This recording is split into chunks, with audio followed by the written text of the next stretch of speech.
کہ اگر نکاح کے 6 مہینے کے بعد عورت کے یہاں بچے کی ولادت ہو جائے، بچہ پیدا ہو جائے، تو اس بچے کا نسب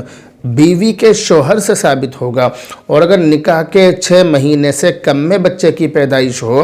تو شرعاً اس کا نسب ثابت نہیں ہوگا۔ البتہ اگر اس صورت میں شوہر زنا کی صراحت کیے بغیر اس بچے کے باپ ہونے کا اقرار کرتا ہے تو اس کا نسب ثابت ہو جائے گا، اس لیے کہ حمل کی کم سے کم مدت 6 مہینے ہے۔ قرآن مجید میں اللہ تعالیٰ کا ارشاد ہے وَوَصَّيْنَا الْإِنسَانَ بِوَالِدَيْهِ احسانہ حملتہ امہ کرہا ووضعتہ کرہا وحملہ وفصالہ 30 شہرا۔ اس کا ترجمہ یہ کہ ہم نے انسان کو اپنے ماں باپ کے ساتھ نیک سلوک کرنے کا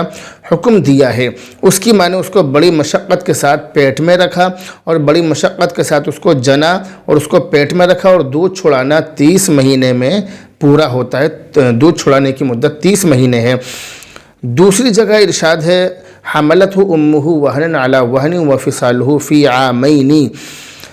تو بہرحال یہ جو دونوں آیتیں ہیں، ان میں سے پہلی آیت میں اللہ تعالیٰ نے حمل کی مدت اور دودھ چھڑانے کی مدت کو 30 مہینے ذکر کیا ہے، اور دوسری آیت میں دودھ چھڑانے کی مدت 2 سال ذکر کی ہے، جس سے معلوم یہ ہوا کہ حمل کی کم سے کم مدت 6 مہینے ہے۔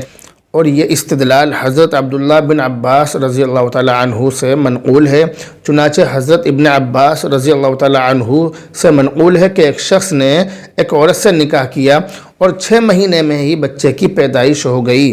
حضرت عثمان نے اس کو رجم اور سنگسار کرنے کا حکم دیا، تو ابن عباس رضی اللہ تعالیٰ عنہ نے فرمایا کہ کیا تم اللہ کی کتاب سے جھگڑا کر رہے ہو؟ اللہ تعالیٰ کا ارشاد ہے وَحَمْلُهُ وَفِصَالُهُ 30 شَهْرًا۔ ان آیتوں سے اور اس حدیث سے یہ ثابت ہوا کہ حمل کی کم سے کم مدت 6 مہینے ہے۔ تو یاد رکھیے کہ ثبوت نسب کے سلسلے میں، نسب کو ثابت کرنے کے سلسلے میں شریعت کا ضابطہ اور قانون یہ ہے کہ جب تک کوئی قطعی بات، یقینی بات سامنے نہ آ جائے، اس وقت تک کسی کے نسب کی نفی نہیں کی جائے گی، کسی کو غیر ثابت النسب نہیں کہا جائے گا، کسی کے بارے میں یہ نہیں کہا جائے گا کہ اس کا نسب اس کے شوہر سے، اس بیوی کے شوہر سے اس کے بچے کا نسب ثابت نہیں ہو رہا ہے، ایسا نہیں کہا جائے گا۔ یعنی کسی لڑکے یا لڑکی کے بارے میں یہ کہنا جائز نہیں ہے کہ یہ حرامی یا ناجائز اولاد ہے، ایسا نہیں کہا جا سکتا۔ حمل کی کم سے کم مدت 6 مہینے اور زیادہ سے زیادہ مدت 2.5 سال ہے۔ یعنی نکاح کے 6 مہینے کے بعد اگر کسی عورت کے بچہ پیدا ہو جائے تو اس لڑکے یا لڑکی کا نسب ثابت ہوگا، اور اس عورت کو زانیہ اور حرام کار ہرگز نہیں کہا جائے گا۔ اسی طرح اگر کسی عورت کے شوہر کا انتقال ہو جائے یا کوئی شوہر اپنی بیوی کو طلاق دے دے، اور اس طلاق یا بیوہ ہو جانے کے بعد اس عورت کے